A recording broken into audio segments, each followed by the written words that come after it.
puro stage presence, galaw.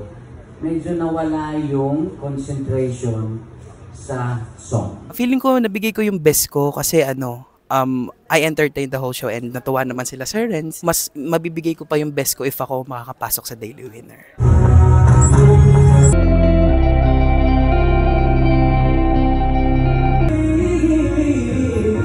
Savor mo yung feeling na mamaya ibibigay ko to, bibigay ko to mamaya. Antayin ko yung tamang spot kung saan ko siya ilalagay. Feeling ko po I could have done better po. Sa simula medyo shaky po talaga pero nilaban ko po dun sa gitna towards the end.